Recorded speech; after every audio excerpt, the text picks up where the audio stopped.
I'm only on my 7th month. I've barely scratched the surface. So sana magtiis-tiis lang muna ang mga, hindi naman kasi ganun kadali yun, no? Na when you say progress, when you say development, it's not at a snap of a finger mapanin eh. Dahil takat adong parang hindi ko naman sinasabing butas ng karayom, pero dahan-dahan proseso. Hindi naman we cannot cut corners. Masapol according to the law. Kanayan. Yes, linilayan. And kailangan, as I said, hindi lang isang tao ito, hindi lang dalawa, tatlo, but the whole of, yes. Maraming salamat, and to my dagi kakailyak,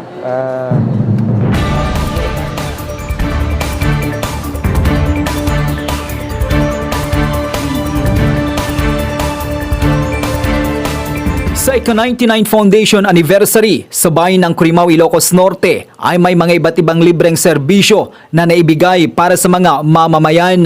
May mga nabigyan ng libreng ID para sa mga senior citizens, may mga nagpagawa ng libreng birth certificate, at may mga nabigyan naman ng libreng pag-asikaso ng mga nagpaoha ng kanilang mga lupain. Libre nga nagpaoha, issuances of IDs and birth certificate. Sa ginagawang pagtulong ni Mayor Edward Buyat Kilala sa mga mamamayan sa kanilang bayan, ay may mga nabigyan pa ng mga kambing na galing naman sa Ilocos Norte Provincial Veterinary Office sa pamumuno ni Dr. Lloyd Valenzuela. Suro ka sa gasot, I think dapay sumarunong kalding kan karnero kan dagitay manok tupay ti maitad dito. Sa dalalaki manadar mga manador da tap na itikasta mapa-improve pa nga napimpintas dagiti taraken nga babae nga naitad kinyada kasi dagitoy upgrades. Okay, so dagitoy recipient tayo po ti Kalding nga naggapo ti Department of Agriculture kay ti Provincial Government of Ilocos Norte through the local government unit pakialagaan basit dagitoy taraken tayo nga start nga pang konting livelihood nga tulong iti gobyerno kanyayo aglalo dagiti na perjan iti typhoon ompong nga iso nga nadadagito nga project para kanya nga pang konting pangsukat kadagiti na gastos nga napukaw iti bagyo. Iti Kalding ket kini na chinektay lang dagiti na perjan iti typhoon ompong nga iso ti priority nga iso ti government nga policy nga dagitay recipient tayo must be digitay rice farmer nga damage iti typhoon ompong. So digiti totally nga naapektaran iso tinaikan. Ay digiti things ti coconut is for public kayo hindi ta. Digi nag-request tayo during our People's Day iso tinikan tayo kadagiti nga coconut from the Philippine Coconut Authority. Kinapaisuanan na, I've been talking to them. Sabi ko, wag natin sayangin yung opportunity na binibigay sa atin ng Department of Agriculture. Agyaman na chair di kwata adote ibumbunong na kwa.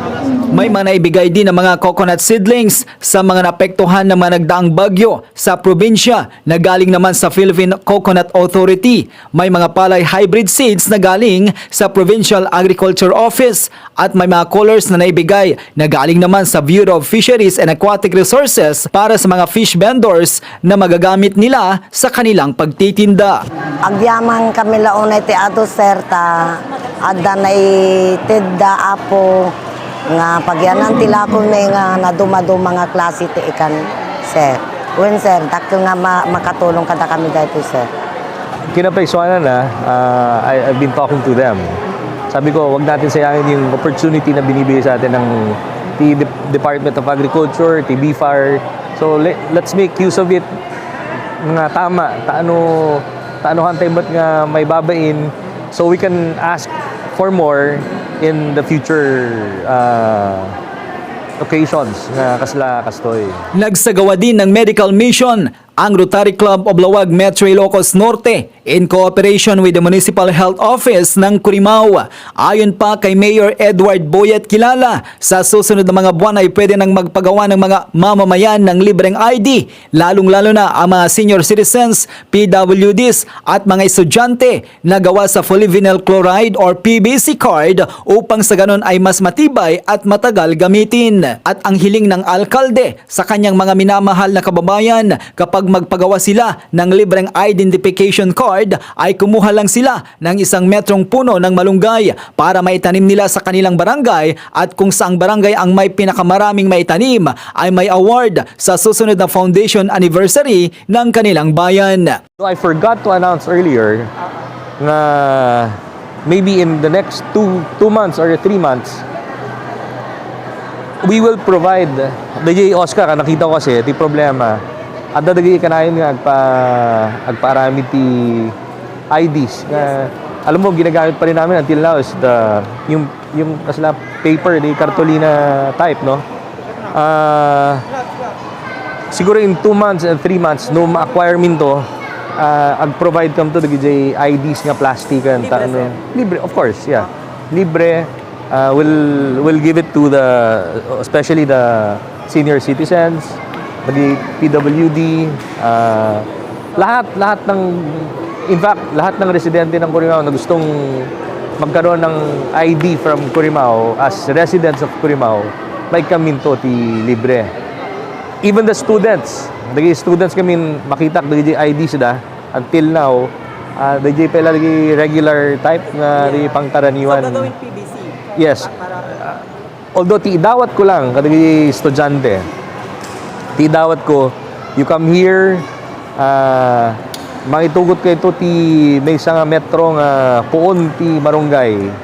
Ito no pinagtutudo ta. So katamin to ti libre the ID but you give us the marunggay ta. Saan itatanim sir yung mga puno? I'm still thinking kung paano yung programa, no. But the most number of marunggays to be planted by each barangay,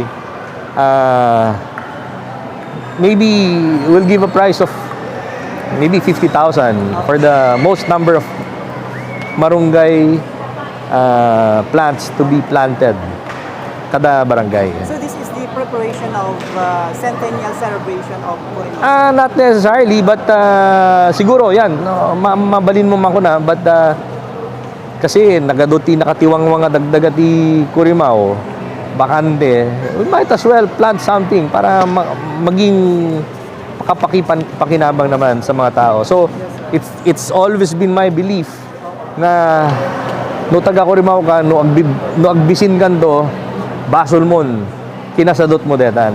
Ayon pa sa alkalde, hindi maiwasan na may mga kumokontra sa kanyang mga programa, sa kanyang administrasyon. Pero ang sabi niya sa mismong harapan ng kanyang mga kababayan na kahit anong paninira at gawin nila ay hindi sila magtatagumpay dahil ang bayan ng Curimaw ay naipapatupad at ginagawa na niya ang pagtulong ng mga mamamayan para masasabing change is coming na talaga sa Curimaw, Ilocos Norte. We have this potential, nagtakil di potential di Curimaw ako. And yet, iturugan kayo DJ ka potential. And I will not allow that to happen in my administration. I'll be very clear. Nakiamin ako, itawag ko, nagko-cooperar kayo, alam mo, I will tell you, progress is really coming. At talaga din sa bali din pinagpampanunod na ay pilipin lang ang guyunan na pababa si Kanyanta. But I'm sorry to tell you, you will fail. Ang sinasabi ko dito, sigurado na ang progreso. So mga nagpapatumpik-tumpik, mga kumukontra dyan, baka mag-isip-isip kayo. So, gusto ko lang malaman nyo na that's only part of this progress. Gusto ko lahat kayo isipin nyo, uray sa capacity contribution committee, at least siguro may makasalitang ng isa, doa, talo, at ako, may baga, ikarinig na at panawin ng progreso, that should be enough. So, itong laban na ito, kakampi ko kayo, kalaban. Yun lang yun. But I want, sinasabi ko, gusto ko lahat tayo magkakampi dito. So, mag-isip-isip kayo.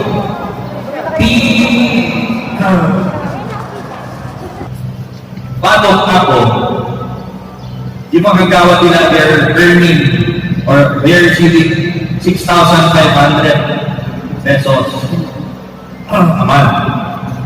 Ikaruba na, ako kapitan, di Maglawi Sur, I believe 2,500, 3,000. So,